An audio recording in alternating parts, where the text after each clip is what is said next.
الذي وعدته وارزقنا شفاعته. نسأله يا أرحم الراحمين من الشر من همزه ونفخه ونفثه.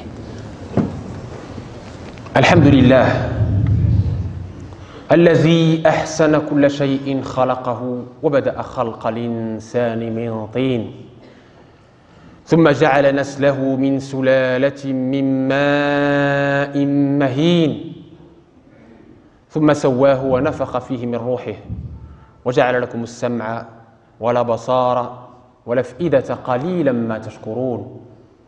الحمد لله الذي أسبغ علينا نعمه ظاهرة وباطنة، ومن أعظم نعمائه نعمة الأمن والأمان ونعمة الإيمان، من فضل بعثة النبي العدنان رحمة للأنام عليه أفضل الصلاة وأزكى السلام، وعلى آله الأطهار وصحابته الأبرار، خصوصا منهم المهاجرين والأنصار والتابعين ومن تبعهم بإحسان إلى يوم الدين. أما بعد، إخوة الإيمان،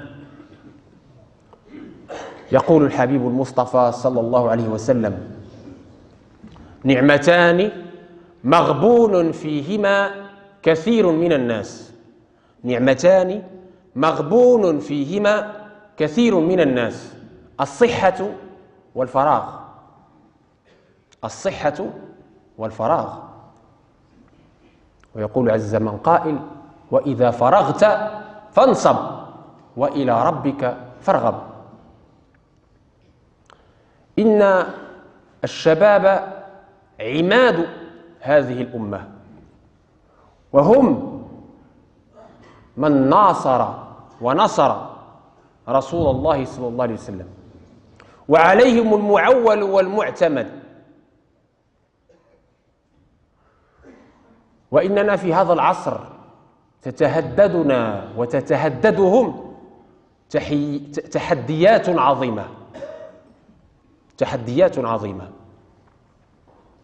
ولعل من أعظم هذه التحديات ومن أعظم هاته المخاطر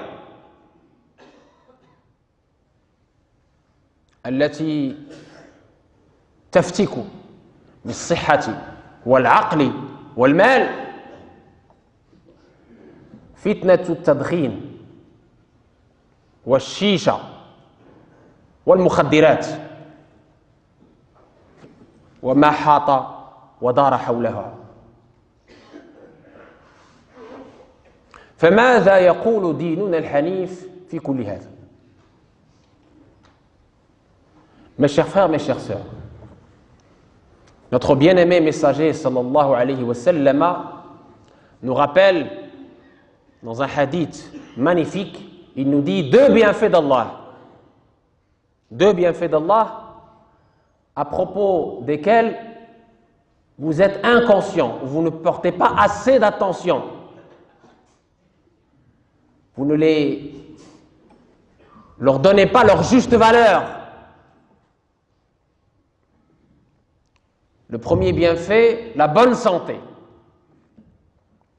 Et le deuxième bienfait, le temps libre. Et en évoquant ces deux bienfaits d'Allah, nous évoquons bien sûr notre jeunesse, qui est le pilier de la société, l'avenir. Cette jeunesse, dans ce monde moderne, fait face à d'énormes défis. Fait face à des sectes, fait face à des troubles. Mais parmi les défis et les dangers qui guettent pas seulement cette jeunesse, mais l'humanité entière, il y a le fléau du tabagisme. Encore pire, le fléau des drogues, qui touche de plein fouet notre jeunesse, nos sociétés. Que dit l'islam sur ce fléau?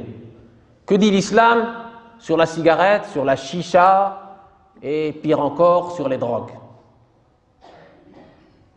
يقول عز من قائل بعد أعوذ بالله من الشيطان الرجيم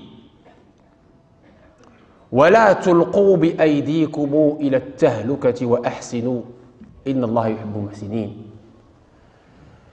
ويقول عز من قائل ولا تقتلوا أنفسكم إن الله كان بكم رحيما ومن يفعل ذلك عدوانا وظلما فسوف نصليه نارا وكان ذلك على الله يسيرا.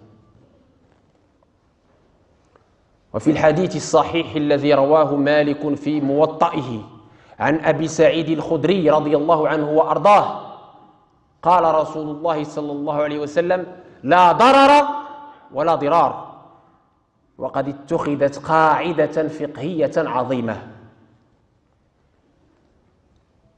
Mes chers frères, mes chères sœurs, Allah tabaraka wa ta'ala nous dit dans le Coran clairement, explicitement, et ne vous jetez pas dans la destruction, ne vous mettez pas dans le préjudice. Et dans un autre verset, Allah tabaraka wa ta'ala nous dit clairement, explicitement, et ne vous tuez pas vous-même. Ne tuez pas évidemment l'âme innocente, mais ce verset-là nous parle de cette action de se faire du mal, de se tuer. Et ne vous tuez pas vous-même, car Allah est pour vous tout miséricorde. Et celui qui fait cela, eh bien, il aura l'enfer. C'est Allah qui dit. Et le prophète sallallahu alayhi wa sallam, dans plusieurs traditions authentiques, nous met en garde. Déjà, évidemment, contre le suicide, y compris le suicide à petit feu. Mais il y a un hadith rapporté par Malik dans son Mota, qui est une règle finalement. D'après Abu Sa'id al-Khudri, le prophète sallallahu alayhi wa sallam nous dit on ne subit pas de préjudice et on ne fait pas subir de préjudice à autrui. Il s'agit là d'une règle élémentaire. Tout ce qui va porter préjudice à l'être humain, sa santé, sa raison, sa filiation, ses biens, sera de ce fait haram, interdit, comme le stipulent les fuqaha, les ulama. Ikhwat al-iman. بناء على ما سمعتم وبناء على ما قررته المجامع الفقهية استنادا إلى الكتاب الله وإلى حديث رسول الله صلى الله عليه وسلم وإلى القواعد الكبرى أو ما يسمى بالكليات الخمس المستشفة من الآيات التي سمعتم ومن الحديث الشريف فإن من أعظم الكليات حفظ النفس وحفظ العقل وحفظ المال وحفظ النسب. قررت المجامع الفقهية هذا ما يسمى بالاجتهاد الجماعي، يد الله مع الجماعة، يعني ليس فقط قول الفرد أو فتوى الفرد، فتوى الجماعة بما لا يدع مجالا للشك، إجماع في الوقت، إجماع علماء الأمة على أن التدخين حرام قطعي بناء على أنه ضرر فعلي وغير ظني للجسد للعقل وللمال للإنسان وللذي يدور حوله، فكان بذلك حراما قطعيا، بل اعتبره بعض العلماء كبيرة ككبيرة الخمر، فما بالكم بالشيشة وما بالكم بالمخدرات. هذا التدخين شربه شراؤه بيعه متاجرة فيه زراعته كل هذا حراما قطعيا بنص كتاب الله وسنة رسول الله صلى الله عليه وسلم قياسا على غيره مما يجلب الضرر وليس فيه النفع. Mes chers frères, mes chères sœurs, selon ce que je viens de citer comme verset du Coran très clair et comme hadith du prophète sallallahu alayhi wa sallam explicite, ce qu'on appelle les comités de fiqh, Parce que vous devez le savoir, notre monde moderne est tellement complexe qu'il y a des nouveautés, nawazil, qui ne peuvent être traitées par une seule personne, par un seul faqih, par un seul savant. Il existe aujourd'hui ce qu'on appelle les jihad collectifs, des comités de jurisprudence à travers le monde qui se réunissent de façon régulière pour traiter les affaires courantes, les nouvelles choses à la lumière du Coran, à la lumière de la Sunna et en utilisant les outils du fiqh, telle l'analogie par exemple. Ces comités de jurisprudence qui sont composés à la fois de savants en sciences religieuses, mais aussi de médecins et de spécialistes dans d'autres domaines, dans d'autres disciplines, se sont réunis à plusieurs reprises. Depuis les années 70, ils ne cessent de répéter que selon les versets que vous avez entendus, et aussi selon les règles de ce qu'on appelle maqasid, les objectifs nobles de cette religion, dont fait partie la préservation de la vie, la préservation de la filiation, la préservation de la raison et la préservation des biens, eh bien, ils ont, à l'unanimité, je dis bien à l'unanimité, déclaré le tabagisme comme étant illicite, haram. Il y en a même qui l'ont mis dans les kaba'ir, dans les grands péchés, qui nécessitent évidemment repentir sincère. Et quand ils ont jeté cet interdit sur ces fléaux, c'est parce que ces fléaux ne comportent aucun bienfait, mais que des méfaits comme on va le voir. Même le tabagisme passif, c'est-à-dire, même si vous ne fumez pas, vous êtes dans un endroit où il y a des fumeurs, vous êtes touché, wal'iyadu billah, par ce fléau. Et donc, évidemment, tout ce qui est chicha, drogue et j'en passe, tout cela fait partie des grands péchés qui sont haram par cette unanimité des savants basée sur les règles de la jurisprudence et basée sur le Coran et la Sunna. Et ces éléments-là, mes chers frères, mes chères sœurs, c'est pas moi qui le dis.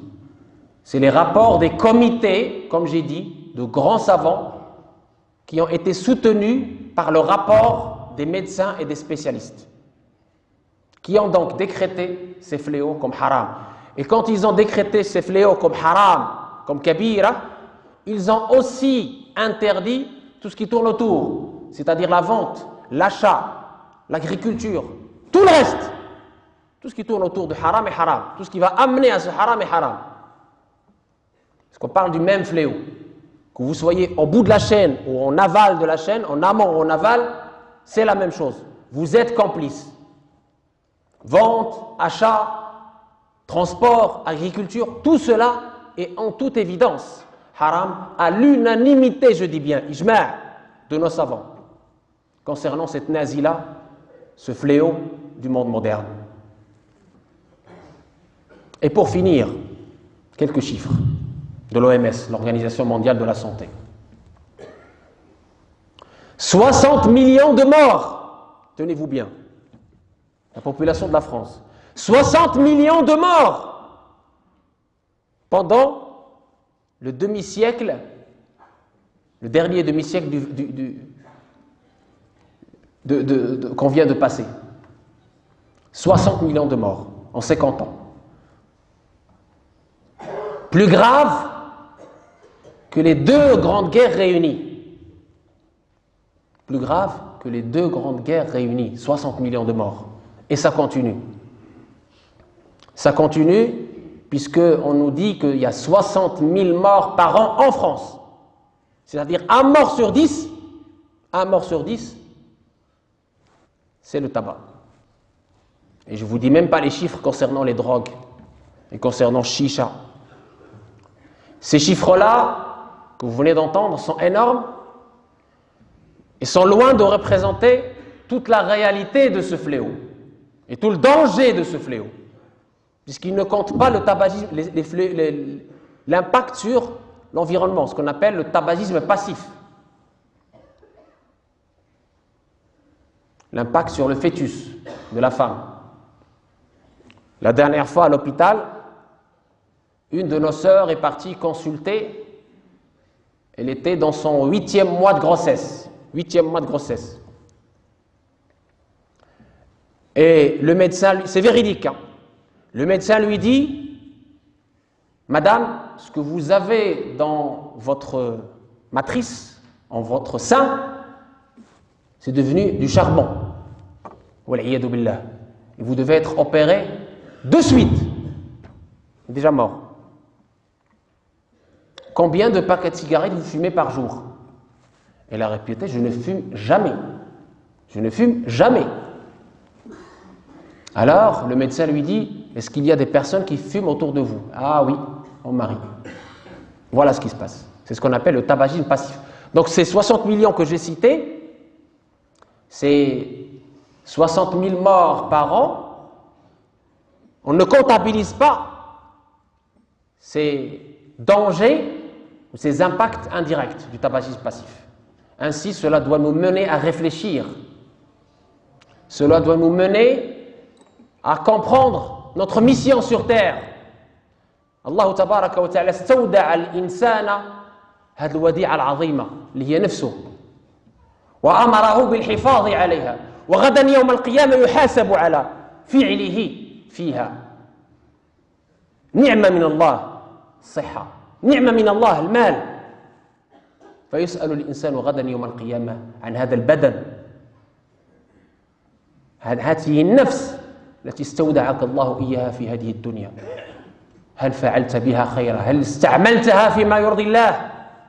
عن هذا المال من أين اكتسبته وفيما أنفقته؟ Mes chers frères, mes chères sœurs, pour finir, il faut comprendre qu'Allah tabaraka wa ta'ala nous a confié ce corps. Il ne nous appartient pas. Il nous a confié ce corps le temps de notre vie éphémère pour nous éprouver comment on va agir et comment on va utiliser ce corps qui ne nous appartient pas, qui va être restitué. Et Allah tabaraka wa ta'ala va nous juger comment on a agi, qu'est-ce qu'on a fait de ce corps. Également, ces biens. Ces biens sont un privilège d'Allah tabaraka wa ta'ala. Tu crois que c'est toi qui l'as gagné, d'accord, mais c'est Allah qui t'a privilégié, qui t'a permis de les gagner. Et demain, au jour du jugement, il va te questionner, te juger sur sa provenance et sa dépense. Comment tu l'as acquis et dans quoi tu l'as dépensé. Donc il faudra réfléchir à cette responsabilité, cette lourde responsabilité. أقول ما تسمعون وأسأل الله تبارك وتعالى أن يرينا الهدى هدى ويرزقنا اتباعه وأن يرينا الباطل باطلا ويرزقنا اجتنابه وآخر دعوانا أن الحمد لله رب العالمين.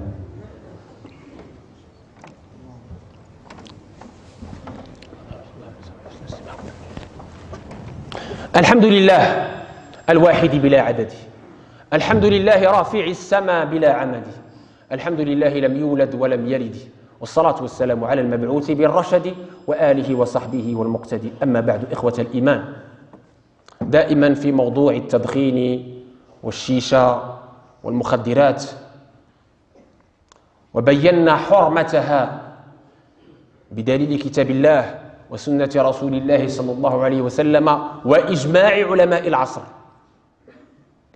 وبينا خطورتها على الفرد والمجتمع. فكيف العمل؟ المؤمن حين يسمع ما سمعتم وجب عليه أن يرجع إلى الله تبارك وتعالى بالتوبة النصوح، لأنك علمت إن عمل بما علم أورث الله علم ما لم يعلم. ويبلغ الشاهد الغائب، أصبحت مسؤولا حين علمت، فينبغي أن تبلغ. وإذا كنت ممن ابتلاهم الله فعليك أن تتوب إلى الله حالا وتعقد العزم أن لا تعود لمثل هذا، فتحافظ بذلك على صحتك وصحة أولادك وعلى مالك ومال عيالك. Je disais donc, mes chers frères, mes chères sœurs, si on a compris l'illécité, le haram, le caractère haram de la cigarette, de la chicha et des drogues, si on a compris leur danger, alors tout croyant et croyante doit cesser immédiatement cet acte s'il fait partie des gens éprouvés par ce fléau. Il doit le cesser immédiatement. Il doit avoir cette intention ferme à la sortie de cette mosquée de cesser immédiatement cet acte pour préserver sa santé, celle de ses enfants, de sa famille, de son environnement, et préserver aussi ses biens et les biens de ses enfants. Votre argent mérite d'être dépensé dans des causes nobles, utiles. Donc, le repentir sincère, mes chers frères, mes chères sœurs.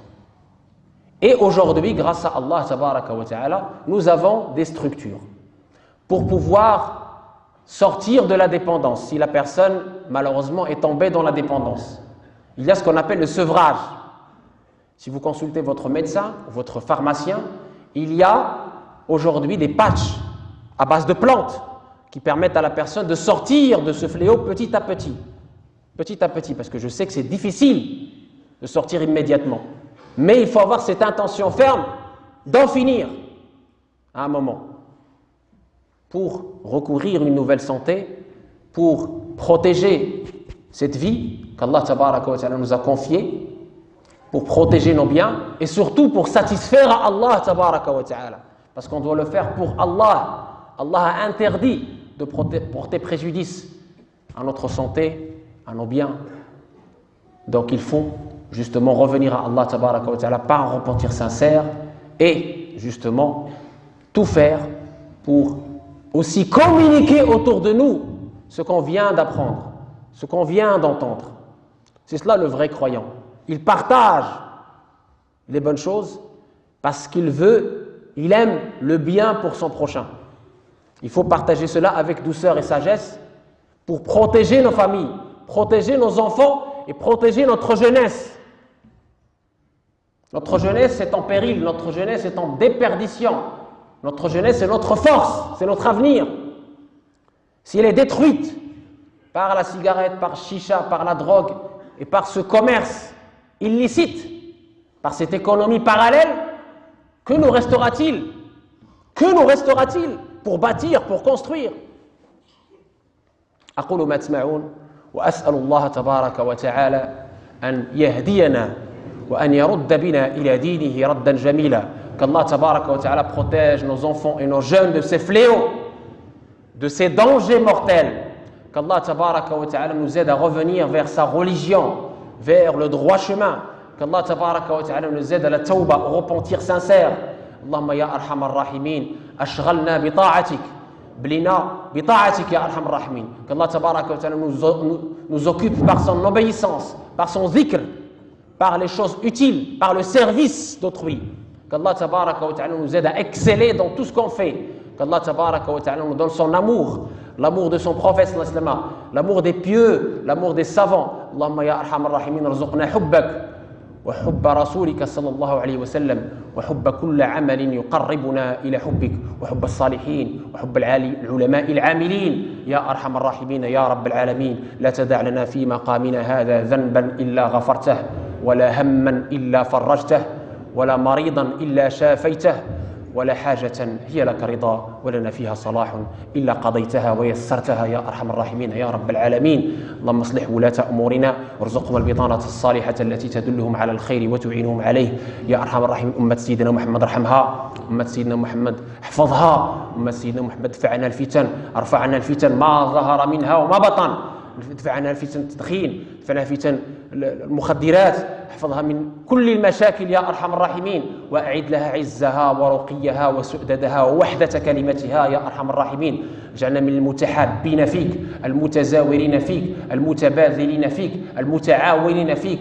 اجعلنا من قلت فيهم ونزعنا ما في صدورهم من غل إخوانا على سرر متقابلين يا أرحم الراحمين. Qu'Allah tabaraka wa ta'ala donne à notre pays, la France, la paix, la prospérité, le bien vivre ensemble. Qu'Allah tabaraka wa ta'ala fasse régner le paix dans ce monde et nous éloigne de l'anarchie, nous évite l'anarchie, nous évite les fitnas, toute fitna. Qu'Allah tabaraka wa ta'ala nous éloigne de la fitna, qu'Allah tabaraka wa ta'ala nous protège et nous donne la paix, la sérénité, l'apaisement. Qu'Allah tabaraka wa ta'ala nous aide pour la subsistance halal, اللهم ارزقنا رزقا حلالا، اللهم فارج الهم، كاشف الغم، مجيب دعوة المضطرين، رحمن الدنيا والآخرة ورحيمهما، تعطي من تشاء منها وتمنع من تشاء. ارحمنا رحمة تغنينا بها عن رحمة من سواك، ارحمنا رحمة تغنينا بها عن رحمة من سواك. اللهم يا أرحم الراحمين غنينا بحلالك عن حرامك، اللهم غنينا بحلالك عن حرامك يا أرحم الراحمين يا رب العالمين. وآخر دعوانا الحمد لله رب العالمين، وصلوا وسلموا على من أمرنا بالصلاة والسلام عليه، سيدنا وحبيبنا وطبيبنا وشفيعنا وقدوتنا محمد بن عبد الله رسول الله. وأقم الصلاة.